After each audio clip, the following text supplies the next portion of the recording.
জি ভাই, আসসালামু আলাইকুম। আপনার নাম? আমার নাম মোহাম্মদ আমিনুর রহমান। জি, আপনার পিতার নাম? আরমান মোল্লা। আপনার পাসপোর্ট নাম্বার? পাসপোর্ট নম্বর A06532088।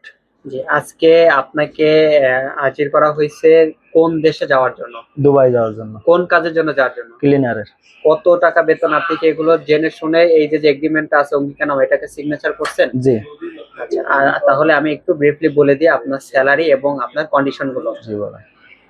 আপনি 1,07,000 টাকা বাবদ ৩২৯৩ দিরহাম সমপরিমাণ রসিদ নাম্বার ২১৬৫ প্রদানপূর্বক নিম্নলিখিত শর্ত ২ বছরের চুক্তিতে সংযুক্ত আরব আমিরাতের ট্রান্সগার্ড কোম্পানিতে ৮০০ দিরহাম বেতনের চুক্তিতে থাকা ফ্রি, খাওয়া নিজের, এই মর্মে যেতে আপনি ইচ্ছুক?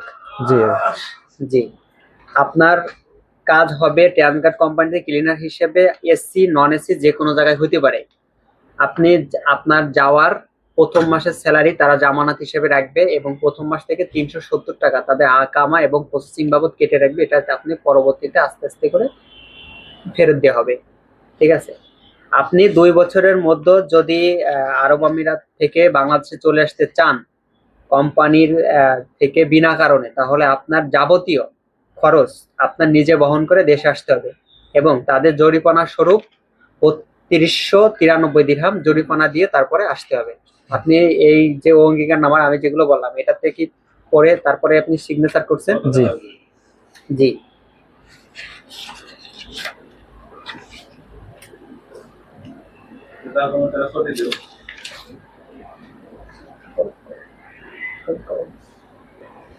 যে আপনার আগামীকালকে আপনার ৫টা ১৫তে ফ্লাইট। ৫টা ১৫তে ফ্লাইটের জন্য আপনার যাবতীয় যে সমস্ত কাগজপাতি লাগবে সেগুলো আপনাকে এখন বুঝাইতে হবে। এটা হচ্ছে আপনার মেইন পাসপোর্ট।